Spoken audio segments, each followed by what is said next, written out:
Kami ingin menyampaikan, suasana ini sudah sangat dinanti selama 3 tahun dan kita bahagia ya.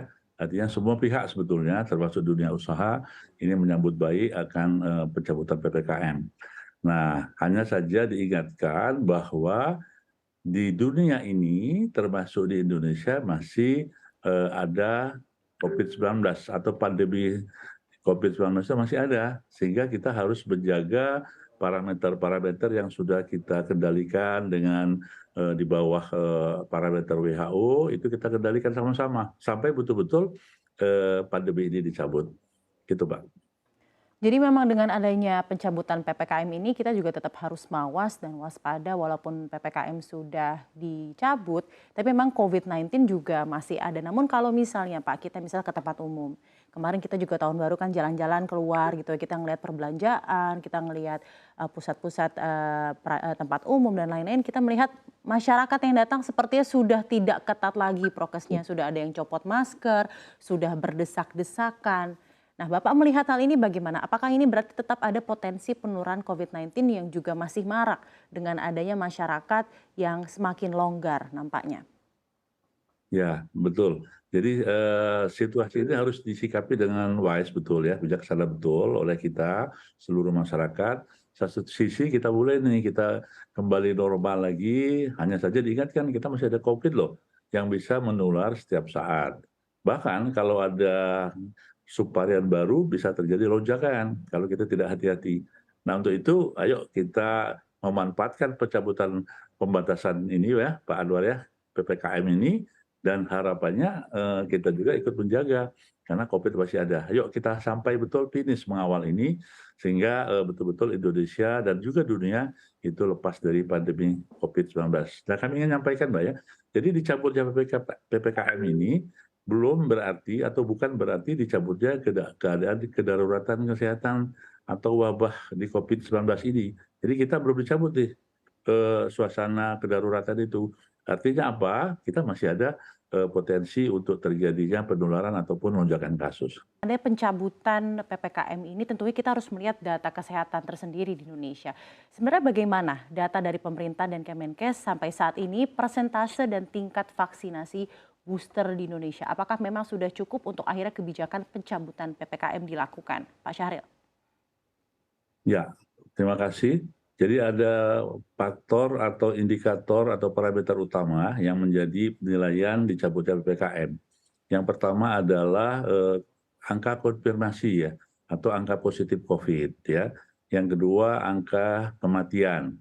Yang ketiga adalah angka hospitalisasi atau pasien yang dirawat. Nah, ketiga angka inilah yang menentukan, alhamdulillah untuk Indonesia dalam kurun waktu 8-9 bulan ini, itu semua parameter itu di bawah, standar WHO. Artinya di bawah di level 1. Nah, ini sebagai dasar. Yang kedua adalah, tingkat, kekebalan atau antibodi masyarakat yang dilakukan dengan serosurvei, Mas, ya. Jadi dengan serosurvei itu kita mencapai 98,5%.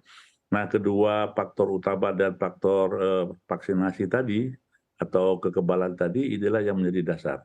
Nah, ke depan kita akan mengevaluasi terus ini angka-angka utama ini. Jadi jangan sampai nanti kita sudah mencabut PPKM, ternyata angka-angka ini naik ya karena ada faktor-faktor mungkin ketidakdisiplinan atau karena memang ada subvarian baru. Nah, ini kita pantau terus. Nah, harapannya kita akan, di bawah standar itu terus ya, angka ketiga angka tadi dan tentu saja ini membutuhkan satu partisipasi peran dari masyarakat. Saya sangat setuju dengan Pak Sarani tadi ya, bahwasanya ini menjadi, meningkatkan psikologis, bukan hanya pebisnis Pak saya kira, tapi seluruh masyarakat. Jadi aktivitas masyarakat ini dengan longgar dia sudah merasa, wah kita sudah hidup dalam keadaan normal, tapi tetap waspada karena ini kita masih suasana, Covid. Sehingga masyarakat itu tidak ada lagi was-was, kekhawatiran, atau bahkan ketakutan ya dengan adanya, COVID-19 ini gitu, Mbak. Baik Pak Syahril, jadi yang perlu diketahui juga oleh masyarakat adalah data-data kesehatan, data-data vaksin, data-data penuhnya rumah sakit dan lain-lain itu menjadi variabel apakah PPKM itu bisa dicabut atau tidak dan juga tetap dievaluasi ya ke depannya. Jadi memang sewaktu-waktu Ya. mungkin saja ada kemungkinan PPKM akan diberlakukan lagi. Apa betul Pak? Betul. Jadi, angka-angka tadi dievaluasi terus, manakala terjadi lonjakan kasus, lonjakan yang signifikan ya, kalau hanya lonjakan sedikit-sedikit gitu Pak ya, kita sudah terbiasa seperti itu, tidak perlu. Yang kedua adalah angka kematian yang pokok, yang ketiga juga adalah angka hospitalisasi. Nah, saat ini yang penting bagi kita juga adalah, vaksin booster ya, atau vaksin Mhm. ketiga atau booster satu. Mungkin kepada para pebisnis Pak, kami mengharapkan di sentra-sentra bisnis itu memang harus juga, mengawal ini, Pak, karena siapa lagi yang akan mengawal ini kalau bukan kita-kita gitu, Pak, ya. Jadi akan mengakhiri pandemi ini hanya dengan tadi protokol kesehatan, khususnya di masker, yang kedua adalah vaksinasi untuk menjaga atau meningkatkan antibodi seluruh penduduk itu. Nah, dengan harapan partisipasi ini memang sudah harus bergeser ke masyarakat. Hmm. Termasuk ini, Pak, ya, saat ini dengan dicabutnya PPKM, ini penting bagi kita untuk melakukan self assessment. Hmm. Jadi tadi kan COVID masih ada nih. Jadi kalau ada masyarakat yang ada gejala, umpamanya batuk, pilek, sakit tenggorokan, demam, maka harusnya diharapkan mereka melakukan self assessment dengan pemeriksaan antigen atau PCR untuk mengetahui statusnya. Kalau memang dia positif, maka diharapkan dia diisolasi dan tetap tidak boleh jalan-jalan Baik. kemana sampai memang dia dalam keadaan baik.